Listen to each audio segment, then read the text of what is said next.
Dawn settled over the crooked saloon like a weary sigh, the air heavy with cigar smoke and stale whiskey.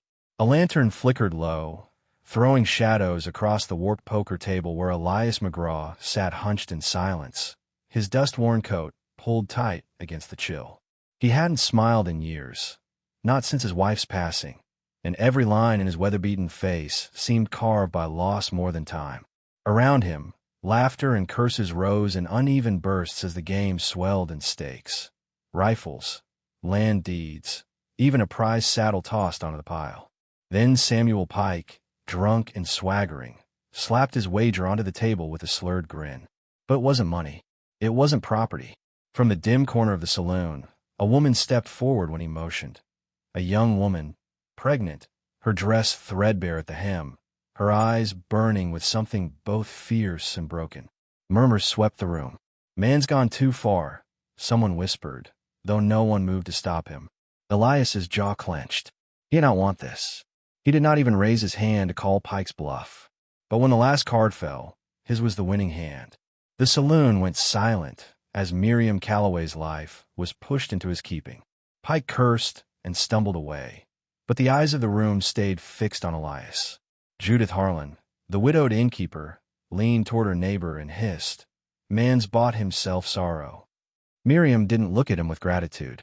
Her gaze was hard, heavy as stone, as though he were just another man who had claimed her.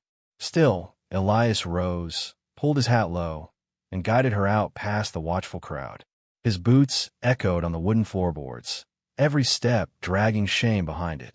By the time they crossed into the night air, the town had already decided its story. The lonely rancher, so desperate he'd taken a woman the way another man might win a rifle. The ride back to his ranch was wordless. Miriam held herself stiff in the saddle, her hand resting on her belly. Elias rode beside her, quiet as the prairie wind, wondering if she could hear the same accusation in her silence that he heard in his own. When they reached the ranch, the sky stretched wide and empty, the house standing alone against the vastness. She noticed, just inside the door, a faded shawl still hanging on a peg. His late wife's. She didn't ask, and he didn't explain. That first night, she refused the house, setting herself in the loft of the barn instead. Pride, he thought, or maybe defiance. He didn't press her. He only left a blanket folded on the railing before retreating to his own empty room. Later, as he sat on the porch, the sound of her humming drifted across the yard. A cracked lullaby, soft but steady, meant for the child she carried. He closed his eyes, letting the sound cut deeper than silence ever had. The town did not take kindly to her presence. When Elias rode in for supplies a week later, he felt their stares. Conversations fell short when he passed. Judith Harlan's whisper wasn't hushed enough. "A man so lonesome he wins himself a mother." Sheriff Amos Whitlock, broad-shouldered and stern, stopped him on the boardwalk. "This town won't forgive you easy," he said. "Won't forgive her neither." Elias nodded once, neither defending nor denying. He never explained himself to anyone, and he wasn't about to start. When Miriam accompanied him the next time, the stares were sharper, the whispers colder. She walked straight-backed, her hands steady on her belly, eyes forward as though daring anyone to look her in the eye. Still, Elias noticed the way her breath tightened after, how her shoulders sagged only once they were back on the prairie road. Life on the ranch settled into a rhythm, though an uneasy one. She took to doing chores without asking, feeding the chickens, sweeping dust from corners, but always in silence. One evening, Elias found her struggling with the axe near the corral. Her belly slowed her movements. The wood refused to split. He stepped forward, took the axe from her hands, and split the log in one clean strike. He offered it back, saying nothing. She tried again, failed, and for the first time, let out a small laugh, crooked and tired, but real. Elias almost smiled in return, though the motion felt foreign on his lips. That night, for the first time, she cooked in his kitchen. She served the food quietly, then broke the silence with a single sentence. "Your wife kept it neat." The words stung, but they were honest, and he respected her for speaking them. Days turned into weeks, and the prairie winds grew colder. A storm rolled in one night, rain hammering the roof. Miriam, restless, dragged a chair to reach the leak dripping into a pot.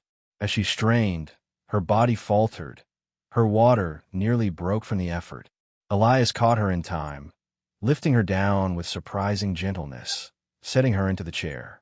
His voice, low and gravelly, carried more weight than all his silence before. "You're not alone here." Thunder rolled across the plains as he sat with her by the fire that night. Neither spoke again, but something softer lingered in the silence. Not acceptance, not yet, but something like the first crack in a long frozen river. The winter deepened, and with it came the hush of snow across the prairie, a silence so vast it seemed to press against the windows of the ranch house. Miriam's belly grew heavier with each passing day, her steps slower, her breaths more careful. Elias, who once moved through life like a shadow without purpose, found his hands busy with quiet tasks, stocking wood, mending fences, repairing the old roof before the next storm. In the evenings, after his work was done, he carved in silence at a block of oak. The shape of a cradle began to emerge beneath his callous fingers. In town, the whispers turned sharper. Judith Harlan saw to that, her tongue quick as a rattler's. "That child won't have a name," she declared on the steps of the mercantile, loud enough for Miriam to hear as she passed. Elias felt Miriam stiffen beside him, her chin lifting with brittle pride. Later, back at the ranch, he found her behind the corral, shoulders trembling as tears streaked down her face. He didn't intrude. He only left a clean handkerchief folded over the fence post before walking away. She found it, pressed it to her eyes, and though no words passed between them, something shifted. One evening, as the sky burned gold and the prairie stretched endless in every direction, Miriam joined him on the porch. She eased herself into the chair beside his, watching the horizon with a gaze as restless as his own. After a long silence, she asked, "Why'd you play that hand?" Elias's jaw worked before he answered. "Didn't mean to win," he said, his voice low, as if each word cost him. "Just couldn't stand watching Pike gamble a life." His voice cracked, the sound of a man who hadn't spoken his heart in years. Miriam studied him a long moment. She didn't thank him. She only rested her hand on the arm of her chair, close enough that it could almost touch. The distance between them, though small, felt like the space of 1,000 miles slowly closing. The night the blizzard came, Miriam's time arrived. Her cries tore through the ranch house as snow hammered the shutters. Elias, panicked, threw on his coat and stumbled through the storm to the midwife's house, only to have the door slammed in his face. Judith Harlan's voice cut cold through the snow. "I won't aid a shameless arrangement." Shaking, half blind from the wind, Elias stumbled back. Inside, Miriam lay pale and gasping, clutching at the quilt, her body racked with pain. He knelt beside her, terrified, his hands clumsy. But when she gripped his fingers, desperate, something in him steadied. He spoke to her, low and halting, words rough but constant. "You ain't alone. Breathe with me. Stay with me." He wiped her brow with trembling hands, whispered prayers he hadn't uttered since burying his wife. Hours bled together in agony until finally, at dawn, a cry pierced the storm. A baby girl, fragile but alive, lay in his shaking arms. He placed her into Miriam's embrace, whispering with a voice near broken, "She's yours. She's safe." When the storm cleared, Elias saddled his horse and rode into town with the newborn wrapped in his late wife's shawl. The townsfolk gathered quick, whispers rising like dust. Sheriff Amos stepped forward, his face hard with questions. Elias stood tall, the infant in his arms, Miriam just behind him. His voice carried steady across the square. "This child's mine to protect. This woman's under my roof. Any man got quarrel, he'll take it up with me." The street fell silent. No bluster, no pleading, just truth. The quiet dignity in his words stunned the crowd more than any fight could. Amos held his gaze, then gave a slow nod. Judith Harlan, for once, had no words. From that day, whispers softened. Not because Elias demanded respect, but because the town saw something undeniable. A man who had been hollow had chosen to stand, and a woman once discarded now carried her head higher than them all. Back at the ranch, Elias finished the cradle. His rough hands smoothed the last edge while Miriam rocked the child nearby. She watched him along before finally reaching out, laying her hand gently over his.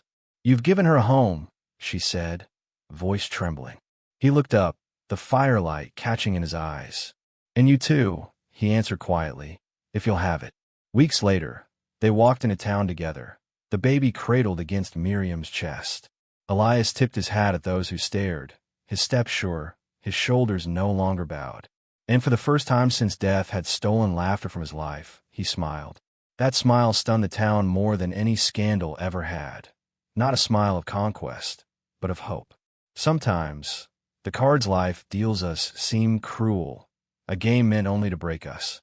A man thought he'd won a burden, and a woman thought she'd lost her dignity. Instead, they found a family.